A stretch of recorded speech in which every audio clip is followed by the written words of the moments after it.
YouTube, welcome back.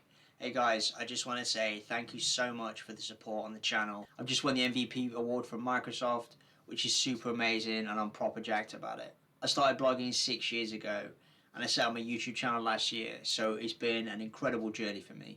I create this content because I want to do it, and I like doing it. I want to educate the community on IT, especially in security, because we're all in this together. Knowledge is power, and that knowledge needs to be shared.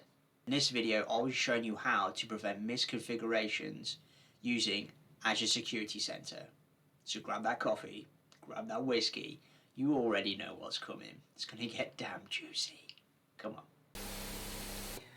Azure Security Center preventing misconfigurations. Security Center is Azure's cloud security posture management and cloud workload protection platform, along with Azure Defender. So when you're consuming resources in Azure, your organization will most likely have a bunch of policy requirements, which they must adhere to. So with all my videos, I like to give a bit of context around what we're talking about before we dive into the real meat and bones of the video. So here I'm quickly going to touch on the differentials between Cloud Security Posture Management and Cloud Workload Protection Platform. So CSPM, I'll call it that for short, is fundamental to cloud security, which must concentrate on security assessment and compliance monitoring across the cloud stack. So your cloud security posture management is more of your proactive work. So this is where you perform certain tasks to enhance your security posture, which will reduce the likelihood that you will get compromised. So this obviously really ties in with your secure score and how you can improve your overall health and resource hygiene. Then you have the Cloud Workload Protection Platform. So this is software-based, which is designed for monitoring and protecting cloud workloads. While such workload-centric solutions are usually agent-based, the focus should be on the workload and not the agent. So an ideal scenario would offer agentless and agent-based approaches to protecting workloads of different types in traditional data centers, including public and private cloud environments. So both of these form a nice little bond together, which obviously Azure Security Center comes in. So Azure Security Center gives you complete visibility and control over the security of your hybrid and cloud workloads, including compute, network, storage, identity, and application workloads. So as we've just covered, the security posture management and the workload protection platform, Security Center covers both of these. So with the security posture management, this helps you prevent misconfiguration to strengthen your security posture for all different types of cloud workloads and resources in Azure, IaaS, PaaS, and SaaS. You also have Security Center benchmark policies and regulatory compliance, so your ISO 27001, PCI DSS 3.2.1, and SOC TSP, along with a bunch of other non-out-of-the-box policies. You also have the ability to create your own custom policies as well. And then with the Cloud Workload Protection Platform, recently rebranded Azure Defender, so this feature is for protecting against threats for servers, whether they are running in Azure, on-premise, or in a different cloud, such as Amazon, AWS, Google, GCP, etc. So Azure Defender can also protect cloud-native workloads, such as web apps, Kubernetes, key vaults, as well as SQL databases, PaaS and virtual machines, storage accounts, DNS, and most recently, the Azure Resource Manager platform itself. So Azure Security Center is meant to be that one tool that gives you a unified view of your hybrid cloud environments, current security configuration, and informs you about current threats and attacks against your workloads and services. So using Azure Security Center is also beneficial for monitoring your KPIs to help you measure and track your secure score over a period of time. So for the focus of this video, now I've provided you a bit of context on Security Center and Azure Defender. I'm now going to lightly touch on the Azure Security Benchmark policy, which will kind of drive that prevention of the misconfiguration within Azure Security Center without you actually having to go and create custom Azure policies. So the Azure Security Benchmark.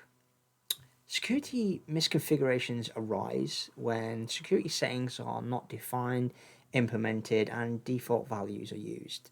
So this usually means the configuration settings do not comply with industry standard security standards like CIS benchmarks, the various NIST publications, etc., which are critical to maintaining security and reduce business risk among organizations. Misconfigurations happen when a system administrator or developer does not properly configure the security framework of an application, infrastructure server, or the resource itself, leading to dangerous open pathways for hackers and adversaries. So security misconfigurations are a major cause of security incidents. This is where Security Center can really help prevent misconfigurations on the Azure Resource Manager platform with regards to specific recommendations. So this feature can help you keep on top of your workloads and keep your secure score stabilized. So right out of the box, we have the Azure Security Benchmark policy. This has a bunch of different controls in the compliance dashboard, and these are based on a recommended set of policies and assessment. Enforcing a secure configuration based on a specific recommendation is offered in two modes. So you have deny. So this is the deny effect of Azure policy. So you can actually stop resources from being created. An example of this would be denying key vaults, a key vault key which should have an expiration date. So if you create a key vault and you don't have include an option for the expiry date, then it would deny the creation of that resource. The same with an automation account variable. These should be encrypted. If they're not encrypted, it will deny the creation of that. You then have the enforcement option. So using the enforce option, you can take advantage of Azure policies deploy if not exists effect and automatically remediate non-compliant resources upon creation. An example of enforce policies would be Azure Defender for Resource Manager should be enabled. Auditing on SQL servers should be enabled. Now there's a whole array of functions for deny and enforce policies, and I'll drop a link in the description below from the Microsoft Docs website. But you should really take a look at these policies because it will help you from reinventing the wheel and creating custom policies. So another great feature is that this doesn't actually create a new policy or initiative.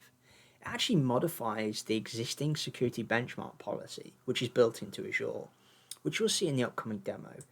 So for our demonstration, what we're going to do is we're going to modify an existing policy. We're going to check the policy configuration is working, and then we're going to deploy a resource based on that modification change. And hopefully the outcome will be preventing that misconfiguration. So let's hop over to the Security Center dashboard and get cracking. Okay, so we are in the Security Center dashboard. I'm going to go over to recommendations here. And then I'm going to click all recommendations. And then the policy which I want to focus on is key vault. So I'm just going to type key and then vault. And the policy which I want to focus on is the key vaults that should have purge protection enabled. So I'm just going to select this policy here. Okay, you can see we have 4 options at the top here. We obviously have the name. Key vaults should have purge protection. So then we have exempt, which is the first option. So exempt is used to exempt a resource hierarchy or an individual resource from evaluation of initiatives or definitions. So resources that are exempt count towards your overall compliance but can't be evaluated or have a temporary waiver. Then we have deny. So deny, which will prevent the creation of new resources without the configuration required by this recommendation. You can change the existing Azure policies effect that represent this recommendation from audit to deny or disable the actual policy. You then have view the policy definition and open query. So I'm just going to click view here because I just want to actually show you guys the actual policy. So here you have the 3 available effects: audit, deny, disabled. So this is currently in audit mode. When you enable Azure Security Center on a subscription, it automatically puts it in audit mode for you. And then you can have the option for some of the policies for an extra effect for like deny, or you can actually disable the policy fully itself. So if I just scroll down here, you can see the parameters here, display name effect, enable or disable the policy, and the allowed values here. So you have audit, deny, disabled, and the current default value here is audit. So I'm just going to X out of this. Okay, so what we want to do is I want to deny key vaults that should have purge protection enabled. So any new resources which get created, I want to deny the creation of those resources if the user hasn't selected purge protection. So I'm going to hit deny on this. And then what this does is it brings up the scope. So I have various management groups and subscriptions underneath each management group. So here my Azure Security Benchmark policy is applied at management group level, which is obviously best practice instead of subscription level. So I'm now going to hit this, and then I'm going to click Change to Deny. So this is updating the policy assignment. So this takes about 5 or so minutes to take effect. So I'm going to pause the recording, and then we'll go look at the policy. Okay, so we are back, and hopefully the policy has updated. So I'm just going to go click into the policy definition. Now when I've done this previously, it's slightly confusing because it actually says the default value here is still audit, when obviously it's deny, and I'll show you that into the Azure policy. So I'm just going to go into the Azure policy itself here. I'm going to go enable monitoring in Security Center. So this is the Azure Security Center benchmark policy, which I have enabled at the management group level. I'm just going to click policies. I'm going to type key vault here, and you can actually see that the effect type is indeed deny.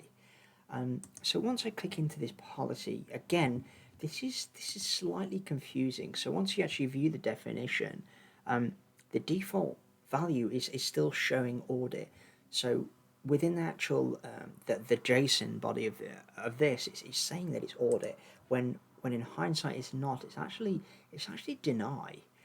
So I'm just going to come back a second. So you can see here the effect type is actually deny. Now I'm not sure if this is a general bug in Microsoft or whatever, but we can actually see that this is going to work. So I'm just going to hop over to Key Vault here.